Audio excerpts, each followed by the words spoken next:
Very good evening to you. I'm Lisa Broom with the CBC Evening News. In our top story tonight, when Sandals Royal Barbados greets its first guests in December, 650 new jobs would have been filled at the five-star hotel. And management has sought to give the current staff first crack at some of those vacancies. Shane Jones reports. General Manager Ferry Seefinger says what they have launched is the start of familiarizing existing staff with information about hundreds of jobs they are interested in. We are gearing up to prepare our team for the opening of Sandals Royal Barbados. And at Sandals Royal Barbados, there's new positions, or there's more positions than we have in certain departments right now. As an example, the butler department, we have 11 butlers right now at this resort. And next door, we're looking to hire 60 butlers. So we have a lot of team members that currently work maybe in housekeeping, in food and beverage, at the front desk, at the concierge, that are interested to become a butler. Mr. Seefinger says the staff response has been phenomenal and they are excited to learn. Right now, it's a time for these team members to come over, ask all the questions they have an interview with the training manager, the HR manager, and have an interview with the actual butler manager. So they go through the process. When they walk out of the conference room today, they have much more information, and basically they can prepare themselves by applying now for cross-training. If they say, really, I want this butler job, over the next couple of months they can cross-train in the butler department. One of the employees seeking a job transfer is entertainment coordinator Dario Piggott. He will be applying for the job of Club Sandals concierge. Well, it's all about growth. I tremendously grow since I've been here. The person that I've started with this company in 2013 is not the person I am right now, and I've grown from school days. I always was singing, but right now I'm looking to develop more as a hotel professional. Sandals Royal in St. Lawrence Gap, Christchurch will open in December. Shane Jones, CBC News.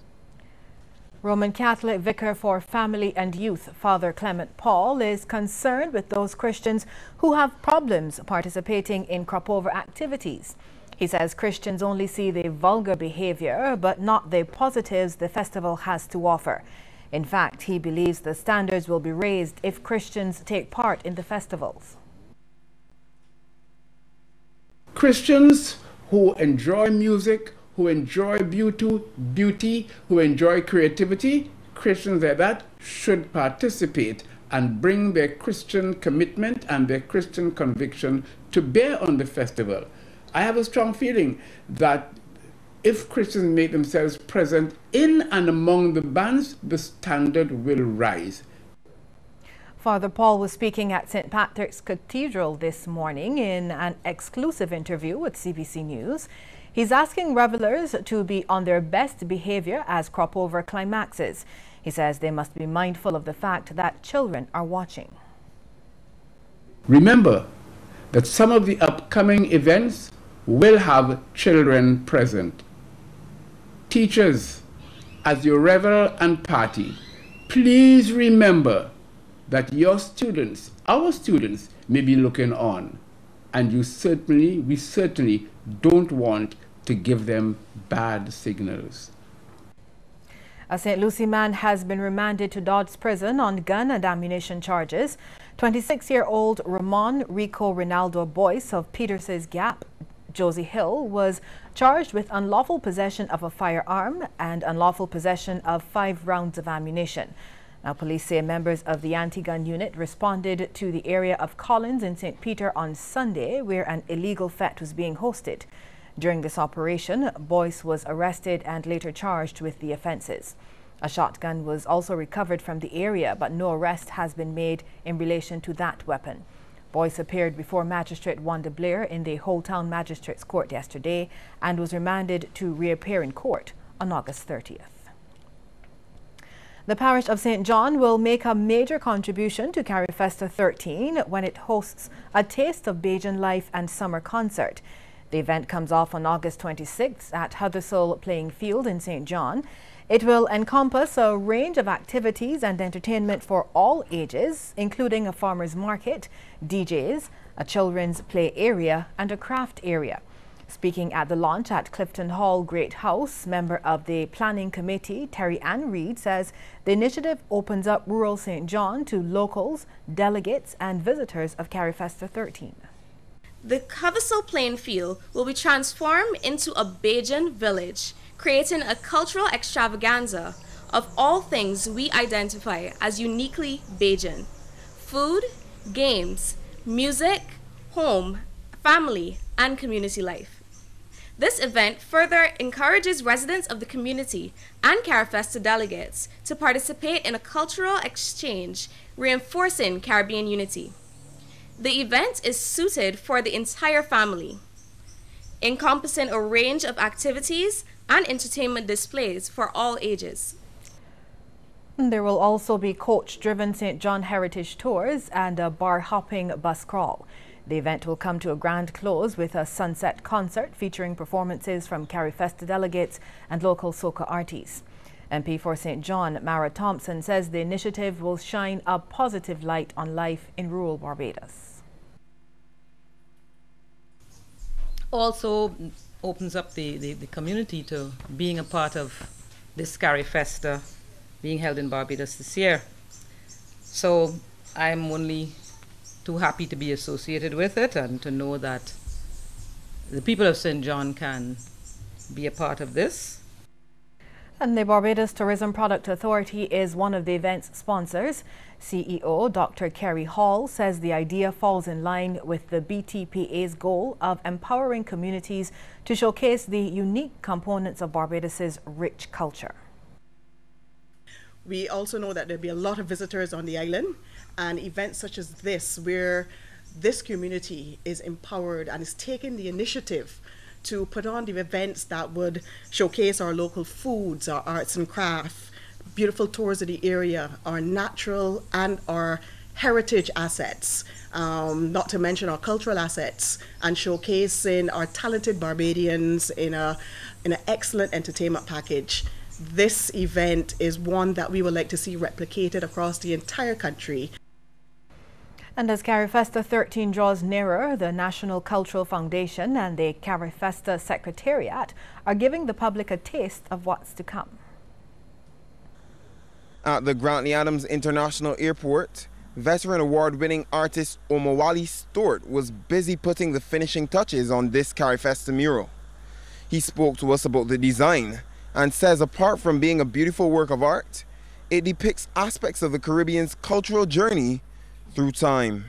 We have evolved cultural forms like the tuck band based on the workers dealing with slavery and colonialism, where they innovatively use what was available for them to express themselves and their cultural identity.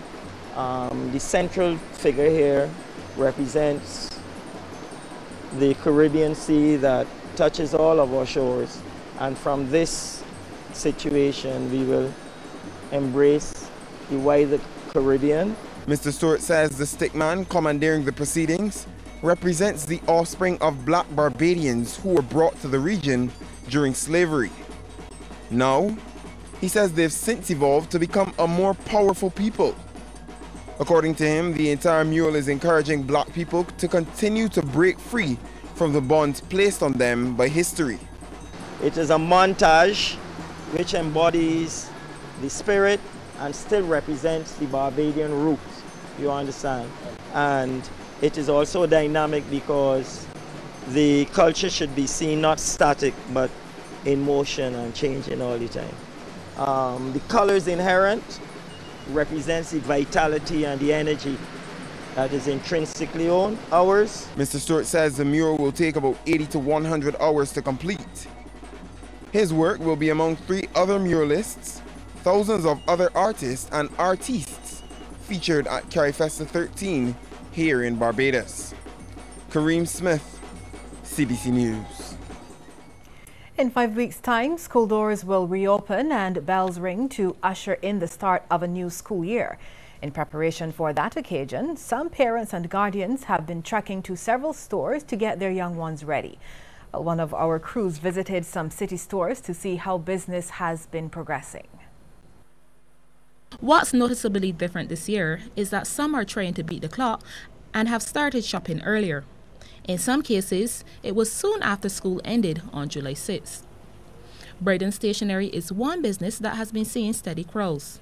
Things are now picking up after the last couple of weeks. We have seen some improvement.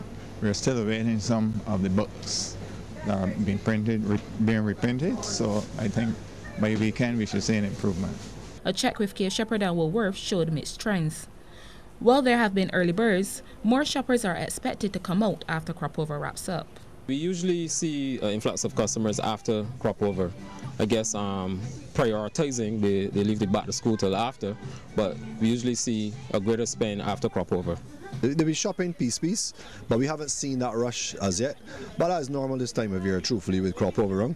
But we do expect from next week, Tuesday, day after Kadooment, that the fetting will be over, and I'll be trying to concentrate on sending your kids back to school.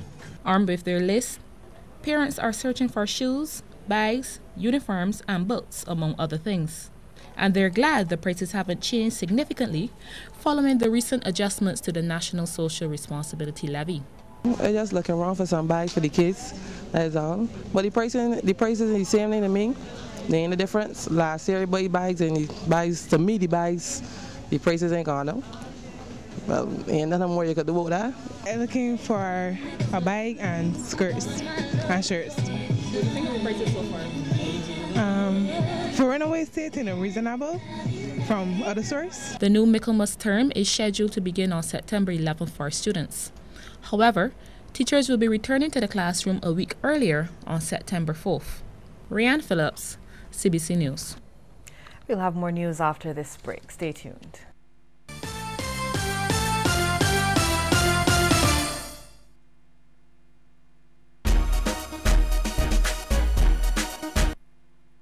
Don't let your data experience slow you down.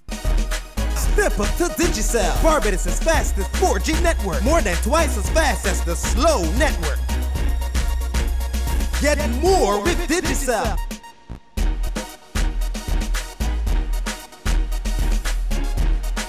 Digicel, the fastest 4G network in Barbados. Dial *153 to sign up to Digicel today. Shoes for casual wear, work, dress, school, hotel workers, restaurant workers, and wide-width shoes.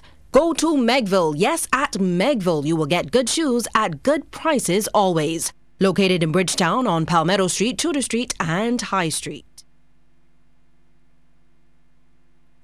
Hey, you didn't make it out to Phenomenal Friday 2017? Well, on the night of Grand Kadooment, Monday, August 7th at 11 p.m., stay with CBC TV 8 for the 2017 Bashment Soca Finals. It's a winner-takes-all competition. Monday, August 7th, 11 p.m. on CBC TV 8.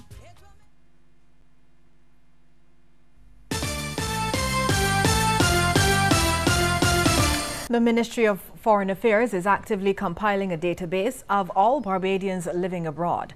That's according to Minister of Foreign Affairs, Senator Maxine McLean. She says her ministry has recognized the contributions of the Barbadian diaspora, including those people who live and work in some of the most far-flung parts of the world. We have come to recognize their role in shaping the image and reputation of our country. The Barbadian diaspora has long been recognized as an important element of our relationship to the rest of the world. Thus, since 2008, this administration has developed a set of strategies to engage and support our citizens abroad. A critical mechanism for doing this is the Honorary Consular Corps at home and in the jurisdictions in which our people can be found. Senator McLean made the comment during a luncheon hosted by the Resident Honorary Consular Corps. She notes the role of the Honorary Consul has become more important and diverse, and it has moved beyond the facilitation of travel documents and responding to emergencies involving nationals. I am of the view that the diaspora could potentially unlock one of Barbados's richest reservoirs of investment and promote sustained economic growth in the future. As members of the core, you have the capacity to promote and influence dialogue, stimulate trade and investment, and of course, your extensive network connects you to some of the world's most vibrant and emerging markets. We rely on you to assist us in supporting our diaspora, therefore, and those of the countries, and those residing in the countries in which you represent. Meanwhile, Senator McLean says the crisis in Venezuela has the attention of the CARICOM group, but she made it clear there has been a request for further dialogue on the matter, and there's not much that can be said on it unless at the CARICOM level. I can tell you that as recently as yesterday I was talking to my colleague from Jamaica who is seeking to come to some understanding as to how best we should proceed, because at the end of the day, our major concern within the context of Venezuela is that, as I indicated, we have had, as Sir Trevor said, long-standing social, economic, cultural and historical ties with the country. We continue, as we would for any country, to be concerned about the welfare of the people of Venezuela. That, for Barbados, is the most important consideration. Independent Senator Sir Trevor Carmichael says Barbados must take a position regarding the crisis in Venezuela. He says the nation has been too important to the Caribbean for Barbados not to let the world know where it stands regarding the South American country. I am not suggesting what that position will be. I don't know. I wouldn't be so bold as to say. But I say that we need to reconsider, because we have hard data before us which forces us to do so. We have a tradition of a special financial economic relationship built through two treaties. We have a principled position recognized through the utter rejection of Petro-Carib, and we have a long social and historical connection through the presence of many Venezuelans here. An independent senator is encouraging government not to forget the other big-ticket item on its books. And that, according to Senator John Watson, is the food import bill, which he says can be cut at the same time government cuts its fuel bill. In fact, Senator Watson thinks it's easier to reduce the amount spent importing food into the country than it is to find oil offshore the island. He says it could happen if government takes a proactive approach to lands that are now lying idle.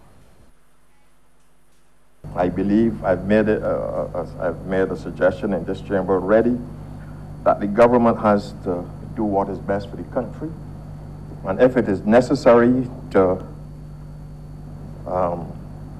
take over lands that are idle and make sure that those owners of that land are properly compensated, not necessarily in terms of purchasing the land, but the use of the land.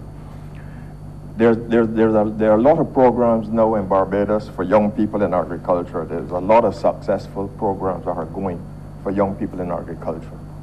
And you do not need a whole plantation. Young people could, in a half acre of land or an acre of land, produce substantial crops that will reduce our food bill. Still to come, we'll take a look at some of the stories making headlines across the region.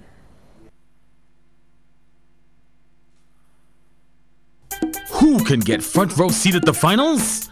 Who can get in VIP at the finals? You can! That's right, and it can happen all from the comfort of your home. Taking the action live on MCTV Channel 118 for only Barbados $51. Book today. Call us on 228-6288 or email us at customerservices@cbc.bb. Remember to have your account number handy. MCTV, still the right choice for the festival.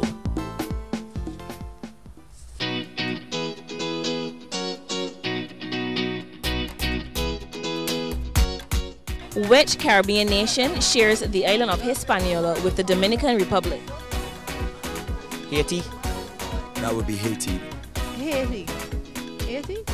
Is it Haiti? Haiti. I had the pleasure of traveling there last year. Carifesta 13 Barbados. Diamond Dazzler, it's time to play. Diamond Dazzler, the new instant $250,000 scratch game from the Barbados Lottery. Available at select lottery outlets.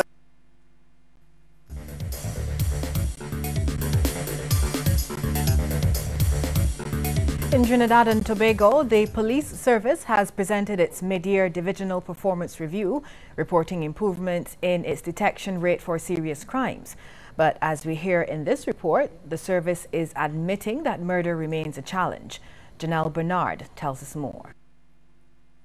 The Trinidad and Tobago Police Service says it continues to experience both highs and lows in the fight against crime. For the period January 2017 to June 2017, the TTPS says it has made significant gains in the area of crime detection. This 6-month period, Trinidad and Tobago Police Service has an overall 30% detection rate for serious crimes, which is in keeping with the international benchmark for crime detection. However, we continuously strive to improve this detection rate. Public Information Officer Michael Pearce says there has been significant improvements in many of the police divisions. For the first quarter, 3 of the 9 police divisions met and surpassed this benchmark, namely Southwestern Division, Eastern and Tobago divisions, with detection rates of 59%, 47% and 37% respectively. And the TTPS is boasting that there are less serious crimes being reported. There are 679 less reports of serious crimes for the period under the review, from 6,772 in 2016 to 6,093, which is a difference of 10%. However, ASP Pearce says many challenges remain as the detection rate for murder is currently at 20.8%. Reports of murder and other violence crimes, to which the firearm remains the weapon of choice for commission of such crimes, this continues to be a challenge to the TTPS. Pearce says the use of body cameras by police officers will now be launched next Monday in all 9 divisions of the TTPS. Trinidad and Tobago soca artist Destra Garcia is now recovering after being injured during a performance in Bermuda. Video capturing the incident shows the Queen of Bacchanal talking to the audience when she suddenly fell off the stage. A group of people rushed to assist her before she was removed via stretcher. She reportedly broke her ankle. Dominica's Minister of Foreign Affairs has chastised opposition leader Lennox Linton for a letter he copied to the U.S. ambassador to Barbados and the Eastern Caribbean. In it, he expressed concern about what he considers to be Dominica's involvement in the sale of passports to international criminals. Francine Barron says she was disgusted that as a citizen of Dominica and a leader of opposition, such statements would be made to the U.S. She says Dominicans should condemn that. Linton, however, says he's not backing down. The fatal shooting of a prison escapee in East Roosevelt on Sunday has prompted calls from the councillor of that district for authorities to do something about that area. This is even though government has plans to relocate and regularize squatters in the district. We have more from Javon Vickery. More than 700 structures are erected on state reserves in Georgetown and its environs, and the Housing Authority plans to relocate and in some instances regularize them. City Councillor Winston Harding says that Sunday's shootout between police and a prison escapee in East Roosevelt has raised concerns about the security of that squatting area. This plan was expected to encompass all of the areas that are being regularized as well as those that cannot be regularized. Here's what Councillor Harding wants done. It is a major concern, and I have been appealing quite a long time for us to have this place being regularized so that we could have proper security towards this dam. Because you see, I tell you what, you can use this front area and get over to the back area. right, through some alleyways and so forth. And because of that, I am appealing to the government, let us move on a swift foot and have this place properly regularized, properly fenced and so forth, so we would not have this type of thing encouraged again. The housing unit has turned its attention to East and West Rhymeveld Front Road areas. Mr. Harding stated that Sunday's occurrence could have been detrimental. This is the very first time something like this would have happened inside of this East Rhymeveld area.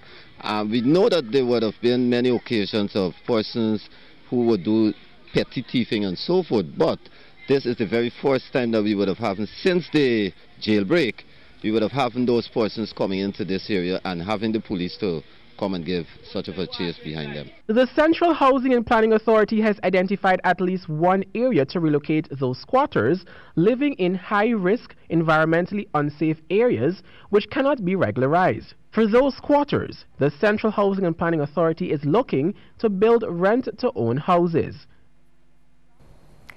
Inmates at a prison in Guadeloupe have staged a protest against searches that took place over the past days. The prisoners, sometimes armed with makeshift weapons, also set fire to a mattress, forcing firemen to intervene. The situation was controlled just after midday. 75 weapons were found, as well as various prohibited items such as cell phones and illicit substances. Well, just ahead is a peek into the world of sports. But first, here is a tip from Cooperators General Insurance.